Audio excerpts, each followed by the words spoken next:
I remember in March 2020, James, Diane, and I were standing in James's office thinking about what was happening in the world and what we were going to do for Sunday morning. I think it was the day that the NBA canceled the rest of the season, and started to seem like things were getting a little more serious than maybe we had previously thought. So we started talking about what we might do for Sunday morning and how we might prepare for that. And I remember James and Diane both saying, I don't really know anything about live streaming. And I said, well, I don't know much, but I know you can just set up an iPhone and go live on our Facebook page. It fell to other people than me to do most of the work on it, Diane especially. We had done some stuff with Facebook Live, and so we were familiar with that, and it was easy for us to use. So we did make the decision that was different from a lot of churches to stay in the sanctuary, to stay in the fellowship hall, and do our regular worship service and live stream it. Other churches went to Zoom, and we decided to go with something that looked like our regular worship. The first week we, trepidatiously set up maybe one camera that seemed to work the best, and just gritted our teeth and hoped it wouldn't crash.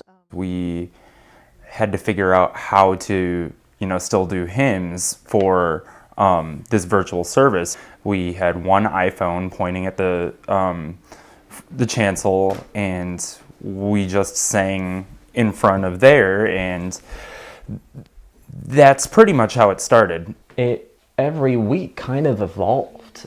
Diane Maloney took it upon herself to learn how to use the switcher, which is what we are still using now, with the tripods and the cell phones. And at that point, it was all of our staff phones. It was all of us using our own phones for this.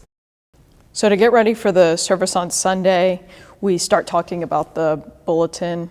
And by Wednesday or Thursday, I start putting in all of the information for the service, all the titles and hymn numbers and all that information that you see on the screen during the live stream. All of that information gets put in on Wednesday or Thursday. And then, of course, there's always something that has to be adjusted right up until Sunday morning.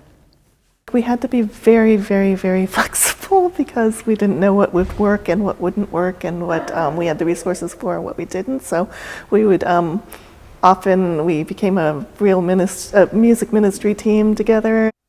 We had to figure out going from live singing to, making virtual music. If we're prepping a virtual choir piece with the chancel choir, or sometimes Honey Locust, that's a very in-depth process. That's about a month out. You have to introduce the piece. We prep it on Zoom.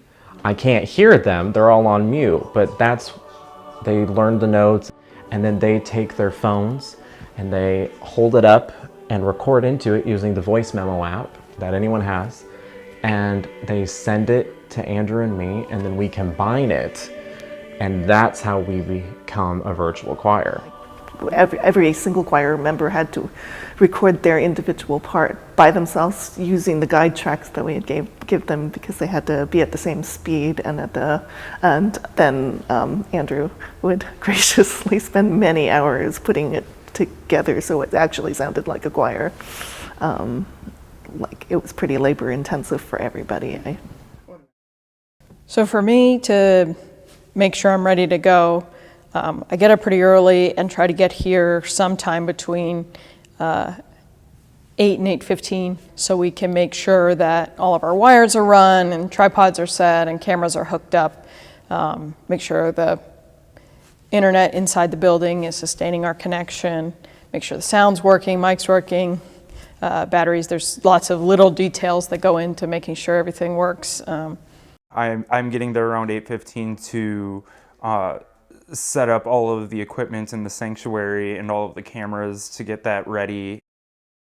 If the equipment failed or somebody didn't have their mic on, it felt like that sort of was on me, and that it would be hard for people to engage in worship at home if I didn't make sure all those details came together.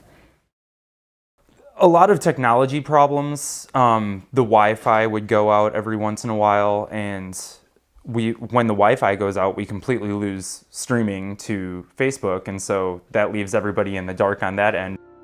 We've had audio issues in the sanctuary and in the fellowship hall where either somebody's mic isn't turned on, or we lose one of the cameras, and because Diane and I are sitting up in the bell loft, one of us has to run all the way down there to either find the person who has the turned off microphone or find the camera that's turned off, and we have to manually switch it on.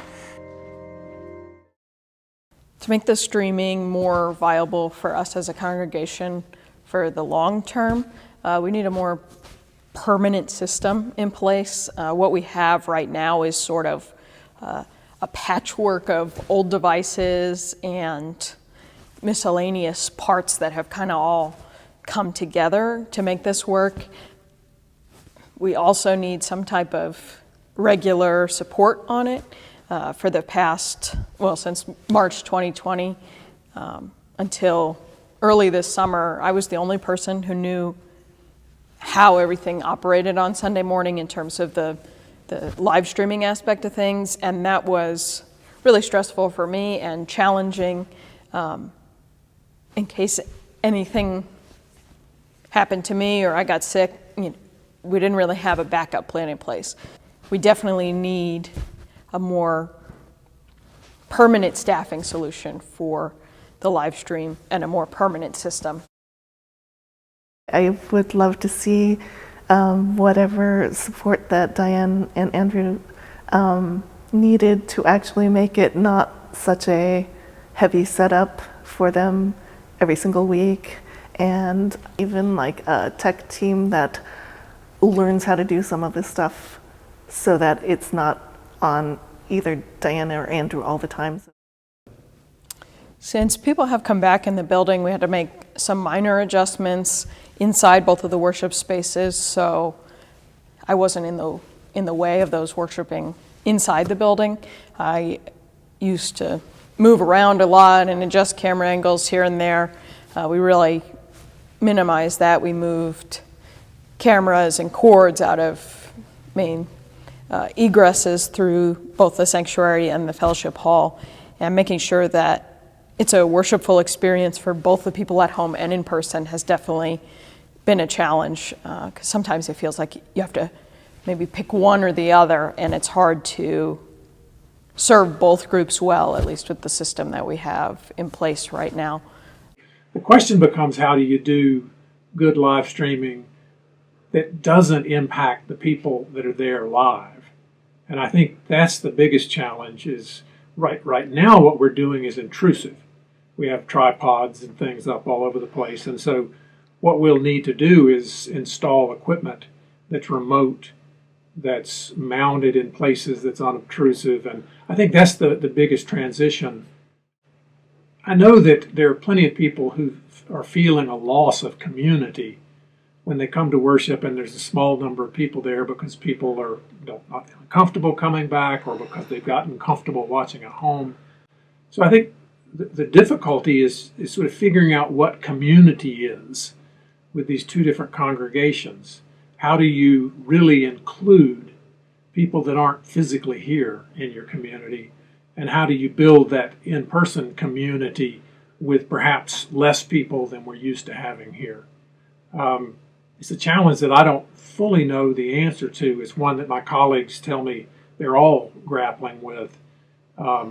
I've talked to some churches that have had their first new members join that have never been in the building. And so that's part of the challenge for us. Live streaming opens up a untapped potential for us as a congregation. We can reach so many people potentially through a solid live stream system, and the pandemic has opened that door to us, and it's up to us to decide whether we go through that and we pursue that and try and cultivate this potential digital community that exists out there.